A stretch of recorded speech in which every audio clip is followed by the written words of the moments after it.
Hey pros, Crystal here from Elite Hair Care USA. So in this video, we are continuing our hair care after cancer series where we're going to talk about the actual regimen portion, things that you can do to help your hair after the fact of your cancer treatment being completed, you are in remission, and now you just want to care for your hair as it is growing in. This is definitely the time to celebrate, you guys. This is also the time that I want you to be very patient with yourself. I know that this could all be very new to you. Maybe your hair came back in a different style than what it was before. Maybe it came back fuller. Maybe it came back finer. Maybe your hair texture changed in its entirety. Maybe your hair color changed in its entirety. Maybe you got more density and maybe you got less volume. There's so many maybes within this realm. But these different tips and tricks that I'm going to give you, this is more broad spectrum. Take what you need, leave the rest. All right. So for those of you who are wondering why I'm looking down, I have my notes typed up, you guys. Okay. So your girl is very thorough, especially within my hair care after cancer series. This series is definitely something that I wanted to make sure was of great information. You guys know I love giving good information for the free 99. And I wanted to make sure that I gave you guys wholehearted, good information, especially for my cancer babies, ones who are no longer dealing with it. All right, so let's start off with shampoo. Please, shampoos, you definitely want to make sure that you are utilizing sulfate-free shampoos, milder style shampoos. You don't want to really go into the shampoos with keratins and all these things. You really just want to go with shampoos that could be utilized for those who have sensitive scalps or just a little more gentle. The good thing about Elite Hair Care products is majority of our shampoos are sulfate-free. Okay, we pride ourselves on the fact that we could cross over the boundary and go into more sulfate-free shampoos rather than sulfate shampoos. Now, sulfate-free shampoos are a lot gentler. They do help the hair to not get so dry, which is really one of the bigger factors when you are dealing with hair care after cancer. You want to make sure that you're not dehydrating the hair because that is the #1 culprit to breakage and then your hair actually getting worse than where it is now. Okay, so you want to make sure that you are using milder sulfate-free shampoos. So let's say you came back with finer texture hair. I'm going to say to definitely utilize the B7 Beyond collection. That is a volumizing biotin collection, or even the hair repair and restore collection. If you came back with more dense hair, you have a lot more curly hair, then I definitely say to try to utilize the moist repair, or you can even cocktail our shampoos and make them work for you. But the good thing is, they're all sulfate-free, okay? Sulfate-free. All right, conditioners. Definitely you want to make sure that you're using lightweight conditioners if you have a finer textured hair at this stage in the game. Do not tailor your hair care based on what your hair was like before cancer. That is obsolete. That is back there. We are now here. I need you to adjust to the fact that we are here, and you need to care for the hair that's right here. Stop worrying about the hair you had before. That means nothing now. Stop worrying about the hair you had 5 years ago, because that's easy for us to fall into that trap, that cycle. And then now you're getting depressed. You're tired. You're exhausted with your hair. You don't know what you want to do. You're just freaking out. Oh, my hair used to be this. Take a breath. Exhale. And follow these tips and tricks. All right. So conditioners, you want to make sure that you are utilizing conditioners that are great for those who have a sensitive scalp, those that give good ingredients. When we say good ingredients, good emollients, good essential oils. Those are all great when it comes onto hair care. Please ensure to also read your labels, you guys. Look at the different ingredients in the products to make sure that it will work for you. Also, what you can utilize is hydrolyzed protein. So the good thing is a lot of our conditioners contain hydrolyzed wheat protein. Now, just because it says the word protein, that doesn't mean that it's trickened off because you might be low porosity at this point. No, it has a small amount of hydrolyzed wheat protein, meaning it helps to strengthen the hair, it helps to rebuild those bonds, and it helps to protect the hair going forward from the natural elements in the environment itself, and also from the elements that are coming out of you. So you want to make sure that you're protecting the hair as best possible. Protein treatments, you can utilize our Repair RX protein. That is an amazing protein treatment that you can use. It is a professional grade, But you guys, if you follow my tips, you guys know how to use it. After you do your protein treatment, make sure that you are following up with one of our conditioners, whether it be B7, Moist Repair, or whichever conditioner works for your hair type at that time. Water temperature. A lot of you want to run straight into hot water because you might love hot water.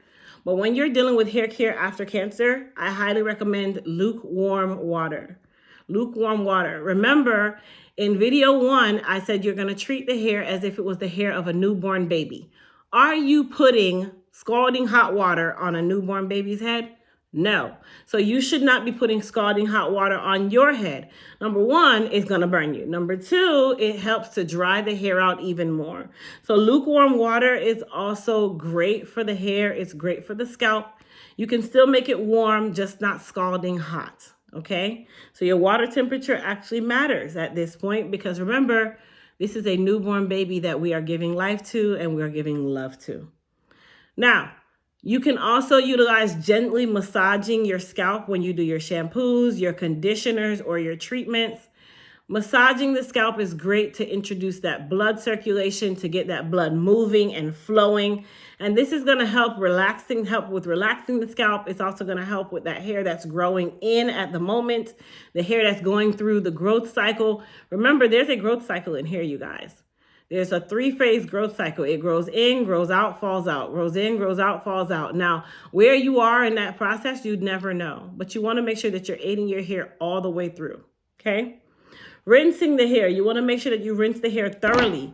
You want to make sure that you are not leaving any shampoos in your hair, and you are definitely not leaving conditioners in the hair overnight or for long periods of time. For those of you who believe in leaving conditioners in the hair, not talking about leave-in conditioners. We're talking about leaving in your regular conditioner, like this B7 conditioner. You're leaving it in for hours or long periods of time. That is actually working against you than for you.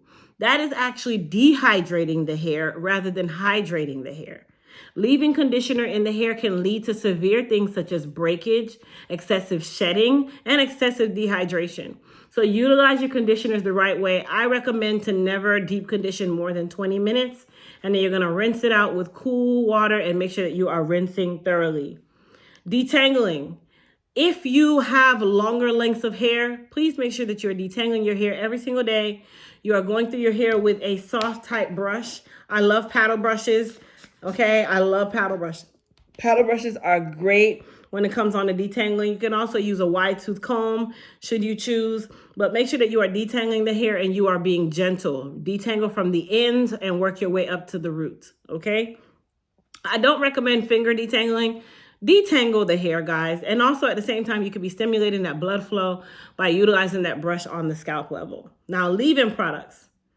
Leave-in products are good, but you want to make sure that you are utilizing lightweight leave-in products. So for us, we have the Hydra Strength leave-in conditioner. We have the Mendit leave-in conditioner. We have the B7 leave-in conditioner. Those 3 are more lightweight leave-in conditioners. And then the Moist Repair is slightly heavier because it is for more density or more dense type of hair. But you want to try to stay away from those heavy cream leave-in conditioners. Remember, the hair is nice and fragile. It's probably at this point super soft. If you are one of the more fortunate ones who got that extreme dense hair or very coarse textured hair, then of course you can use the Moist Repair at that time.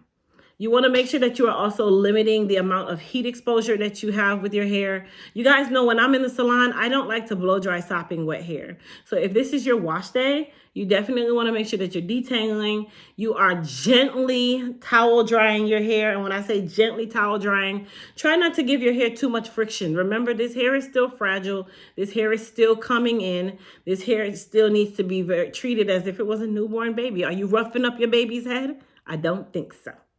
So don't rough yours up. Squeeze, pat, get all of that excess moisture out. Rope twist that hair and go under a nice warm hooded dryer. I said warm, not hot. And allow that hair to dry at least 60 to 70% of the way. And then you can blow dry. This is going to limit the amount of heat exposure that you have. This is also going to limit how much you are stretching that hair out or putting stress on that hair. Okay? Another thing, if you're one who likes to flat iron, I highly recommend that after your wash day, you blow dry your hair, you do all your good stuff to it with your Elite Hair Care products. Go ahead and blow dry that hair out. Use your flat iron, create that style, and then you need to learn to wrap your hair from here until the next wash day. I don't recommend using the flat iron every day. Too much heat is going to cause more dehydration and more damage. And remember, this newborn baby of hair that you have needs that gentle love. It needs that TLC. It needs that gentle parenting. Okay? Lastly, you want to limit how frequent you are doing your hair. So for me, on average, the typical wash day is 10 to 14 days. If you have a shorter style like myself, for those of you that know I have a shortcut, sometimes it's every 7 to 10 days. So that doesn't mean that you have to go 2 weeks. Some people might have less density,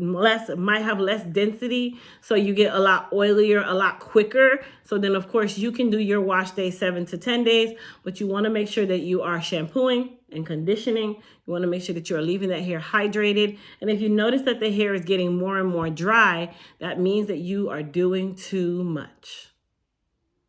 Too much. Okay? Now, treatments. Let's talk a little bit about treatments. There are different treatments that you can do. So we have our Goddess Hair Repair Serum. You can utilize that to do what we call a hot oil treatment. Hot oil treatments are bae. They are absolutely amazing for the hair and the scalp, specifically the scalp.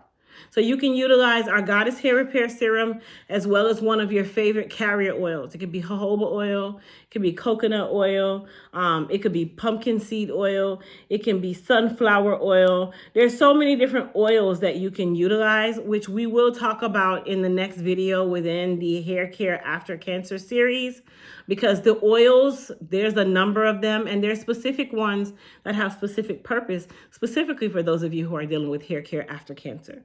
So we'll definitely talk about that in that video. But I do recommend definitely doing hair treatments. Hair treatments include your protein. Hair treatments include your hot oil treatments. Hair treatments include your hair steaming treatments where you're using a hair steamer rather than a hooded dryer. Okay, so treatments are not off bounds. Okay, they're not off limits. They're not, don't do them at all. You just want to do them at the right time based on what your hair needs at that time. So I hope this video gave you some really good information in regards to the hair care regimen and the hair care tips and tricks when it comes on to your hair care after cancer. And be sure to go and check out the other videos within this series. If you're new here, don't forget to hit that subscribe button and also thumbs up this video, and thumbs up this video so that everybody on YouTube knows that this channel is bang and this channel is giving you good information for the free 99. Also, you guys, comment down below if there's a topic within this series that you would like me to touch on, or if you have any hair care questions for hair care after cancer, comment those questions down below and I'll do my best to answer those questions either in the comments or film a video for you. Peace.